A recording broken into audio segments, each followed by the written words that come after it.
ನಮಸ್ತೆ. ನಾವಿವತ್ತು ಸ್ವಾತಂತ್ರ್ಯ ದಿನಾಚರಣೆಯ ಬಗ್ಗೆ ಒಂದಿಷ್ಟು ಮಾಹಿತಿಯನ್ನು ತಿಳಿಯೋಣ. ಸಂಭ್ರಮದ ಸ್ವಾತಂತ್ರ್ಯ ನಮ್ಮದಾಗಲಿ. ನಾವೆಲ್ಲರೂ ಸ್ವಾತಂತ್ರ್ಯ ದಿನಾಚರಣೆಯ ಸಂಭ್ರಮದಲ್ಲಿದ್ದೇವೆ. ಬ್ರಿಟಿಷರ ದಾಸ್ಯ ಸಂಕೋಲೆಯಿಂದ ನಮ್ಮ ಪುಣ್ಯಭೂಮಿ ಬಿಡುಗಡೆಯಾದ ಸುದಿನ. ಕನಸಿನ ಗೋಪುರವನ್ನು ಹೊತ್ತು ಸರ್ವವನ್ನು ರಾಷ್ಟ್ರದ ಸ್ವಾತಂತ್ರ್ಯಕ್ಕಾಗಿ ಜೀವವನ್ನೇ ಬಲಿ ನೀಡಿದ ಆತ್ಮಗಳನ್ನು ಈ ಸಂದರ್ಭದಲ್ಲಿ ಸ್ಮರಿಸುತ್ತಿದೆ. ರಾಷ್ಟ್ರದ ಸೇವೆ ಎಂದರೆ ಏನು ಎಂಬುದಾಗಿ ಈ ನಾಯಕರನ್ನು ಕಂಡು ನಾವು ಕಲಿಯಬೇಕಾಗಿದೆ. ತ್ರಿವರ್ಣ ಪತಾಕೆಯನ್ನು ಬಾನೆತ್ತರಕ್ಕೆ ಏರಿಸಬೇಕಾದರೆ ಈ ಹುತಾತ್ಮರು ಅದೆಷ್ಟೋ ತ್ಯಾಗ ಮಾಡಿರಬಹುದು. 1947 ಆಗಸ್ಟ್ 15 ಸುದಿನವನ್ನು ಕಾಣುವ ಮೊದಲೇ ಸಾವಿರಾರು ಜೀವಗಳು ಬಲಿಯಾಗಿದ್ದವು. ಯಾರಲ್ಲೂ ಯಾವುದೇ ಸ್ವಾರ್ಥ ಚಿಂತನೆ ಇರಲಿಲ್ಲ. ಎಲ್ಲರೂ ಒಕ್ಕರಲಿನಿಂದ ಕೂಗಿದ ಘೋಷಣೆ ಒಂದೇ, ಜೈ ಹಿಂದ್. ನೂರಾರು ಕನಸುಗಳನ್ನು ಕಂಡ 1947 ಆಗಸ್ಟ್ 15 ನಂತರ ಭಾರತವನ್ನು ಕಟ್ಟಿ ಬೆಳೆಸಬೇಕಾದ ಪೂರ್ಣ ಜವಾಬ್ದಾರಿ ಪ್ರಥಮ ಸ್ವಾತಂತ್ರ್ಯದ ಭಾರತದ ಸರಕಾರಕ್ಕೆ ಇತ್ತು.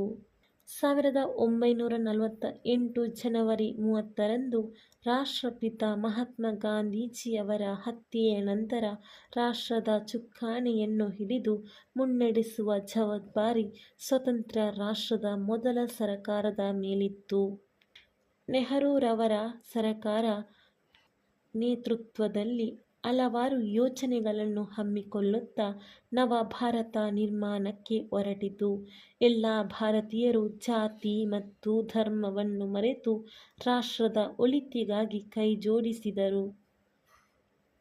ಪಂಚವಾರ್ಷಿಕ ಯೋಜನೆಗಳ ಮೂಲಕ, ಸ್ವತಂತ್ರ ನ್ಯಾಯಾಂಗ ವ್ಯವಸ್ಥೆಯ ಮೂಲಕ, ರಾಜ್ಯ ರಾಷ್ಟ್ರಗಳ ಹಂತಗಳಲ್ಲಿ ಬಲಿಷ್ಠವಾದ ಕಾರ್ಯಾಂಗದ ಮೂಲಕ ಒಂದೊಂದೇ ಮೆಟ್ಟಿಲುಗಳನ್ನು ಏರುತ್ತಾ ಮುನ್ನಡೆಯಿತು ನಮ್ಮ ಪುಣ್ಯ ರಾಷ್ಟ್ರ. 1952ರಲ್ಲಿ ಮೊದಲ ಚುನಾವಣೆಯನ್ನು ಹಮ್ಮಿಕೊಂಡು ಪ್ರಜಾಪ್ರಭುತ್ವವನ್ನು ಬಲಿಷ್ಠವಾಗಿಸುವಲ್ಲಿ ನಮ್ಮ ರಾಷ್ಟ್ರ ಯಶಸ್ವಿಯಾಯಿತು. ಸಂವಿಧಾನವು ಜಾರಿಗೆ ಬಂದಾಗ ಎಲ್ಲವೂ ಸಂವಿಧಾನಾತ್ಮಕವಾಗಿ ಕಾರ್ಯವೆಸಗಿತು. ಆದರೂ ಒಂದಾಗಿದ್ದು ವಿಭಜನೆಗೆ ಒಳಪಟ್ಟ ನೆರ ರಾಷ್ಟ್ರದ ಭೀತಿ ನಮ್ಮ ರಾಷ್ಟ್ರಕ್ಕೆ ಇದ್ದೇ ಇತ್ತು. ಎಲ್ಲವನ್ನೂ ಹಿಮ್ಮೆಟ್ಟಿಸಿದ ಶ್ರೇಷ್ಠತೆ ನಮಗೆ ಇದೆ. ವಿವಿಧ ಭಾಷೆ, ಧರ್ಮ, ಸಂಸ್ಕೃತಿಯ ನೆಲೆಬೀಡು ನಮ್ಮ ದೇಶ. ಎಲ್ಲರಿಗೂ ಸಮಾನವಾದ ಸಂವಿಧಾನಿಕ ಹಕ್ಕುಗಳು ಇವೆ. ದೇಶದ ಎಲ್ಲಿಯೂ ಸಂಚರಿಸಲು, ವಾಸಿಸಲು, ದೇಶದ ಸಂಪತ್ತನ್ನು ಬಳಸಲು ಎಲ್ಲ ನಾಗರಿಕರಿಗೂ ಹಕ್ಕಿದೆ. ಈ ಹಕ್ಕುಗಳೊಂದಿಗೆ ರಾಷ್ಟ್ರಕ್ಕೆ ನಾವು ಸಲ್ಲಿಸಬೇಕಾದ ಕರ್ತವ್ಯಗಳೂ ಇದೆ. ನಮ್ಮ ರಾಷ್ಟ್ರ ಬೆಳೆಯಿತು, ಬಲಿಷ್ಠವಾಯಿತು. ವಿಶ್ವದಲ್ಲಿಯೇ ಬಲಿಷ್ಠ ರಾಷ್ಟ್ರಗಳ ಪಟ್ಟಿಯಲ್ಲಿ ನಮ್ಮ ದೇಶ ಇದೀಗ ಬೆಳೆದು ನಿಂತಿದೆ.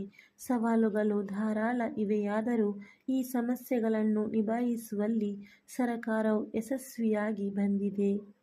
ರಾಷ್ಟ್ರ ನಾಯಕರು, ದೀನ ಯೋಧರು ನೀಡುವಂಥ ಸೇವೆಯನ್ನು ನಾವು ಮರೆಯುವಂತಿಲ್ಲ. ಹಗಲು ರಾತ್ರಿ ಎನ್ನದೆ ನಮ್ಮನ್ನು ಕಾಯುವ ಗಡಿ ರಕ್ಷಣಾ ಪಡೆಯನ್ನು ಮರೆಯುವಂತಿಲ್ಲ. ಸ್ವತಂತ್ರ ಭಾರತದಲ್ಲಿ ಹುಟ್ಟಿ ಬೆಳೆದ ನಾವು ಧನ್ಯರೇ ಸರಿ. ಇನ್ನೂ ಸ್ವಾತಂತ್ರ್ಯ ಲಭಿಸದ ರಾಷ್ಟ್ರಗಳು ನಮ್ಮ ಪ್ರಪಂಚದಲ್ಲಿದೆ. ವಿವಿಧ ಥರದ ಆಡಳಿತ ವ್ಯವಸ್ಥೆಗಳು ಅಲ್ಲಿವೆ. ಈ ನಿಟ್ಟಿನಲ್ಲಿ ನಾವು ಅದೃಷ್ಟವಂತರೇ ಸರಿ. ಸಾರ್ವಭೌಮ ಪ್ರಜಾಪ್ರಭುತ್ವ ರಾಷ್ಟ್ರವಾದ ಭಾರತ ಐಕ್ಯತೆ ಹಾಗೂ ಅಖಂಡತೆಯನ್ನು ಕಟ್ಟಿ ಬೆಳೆಸುವ ಹೊಣೆಗಾರಿಕೆ ಪ್ರತಿಯೋರ್ವ ಭಾರತೀಯ ಪೌರನಿಗಿದೆ.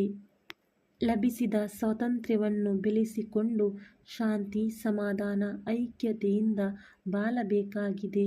ಪ್ರತಿ ವರ್ಷ ಸ್ವಾತಂತ್ರ್ಯವನ್ನು ಆಚರಿಸುವಾಗ ರಾಷ್ಟ್ರದ ಒಳಿತಿಗಾಗಿ ಲಭಿಸಿದ ಸ್ವಾತಂತ್ರ್ಯವನ್ನು ಉಳಿಸಿಕೊಂಡು ಶಾಂತಿ, ಸಮಾಧಾನ, ಐಕ್ಯತೆಯಿಂದ ಬಾಳಬೇಕಾಗಿದೆ. ಪ್ರತಿ ವರ್ಷ ಸ್ವಾತಂತ್ರ್ಯವನ್ನು ಆಚರಿಸುವಾಗ ರಾಷ್ಟ್ರದ ಒಳಿತಿಗಾಗಿ ನಾವೆಲ್ಲರೂ ಪಣ ತೊಡಬೇಕಾಗಿದೆ. ರಾಷ್ಟ್ರದ ಸರ್ವತೋಮುಖ ಅಭಿವೃದ್ಧಿಗೆ ಕೈ ಜೋಡಿಸಬೇಕಾಗಿದೆ. 2025 ಸ್ವಾತಂತ್ರ್ಯ ದಿನವು ನಮ್ಮೆಲ್ಲರಿಗೂ ಈ ನಿಟ್ಟಿನಲ್ಲಿ ಹುರುಪು ನೀಡಲಿ ಎಂಬುದೇ ಆರೈಕೆ. ಧನ್ಯವಾದಗಳು. ಸಿಗೋಣ ಮುಂದಿನ ವಿಡಿಯೋದಲ್ಲಿ. ವಿಡಿಯೋ ಇಷ್ಟವಾದಲ್ಲಿ ಲೈಕ್ ಮಾಡಿ, ಸಬ್ಸ್ಕ್ರೈಬ್ ಮಾಡಿ.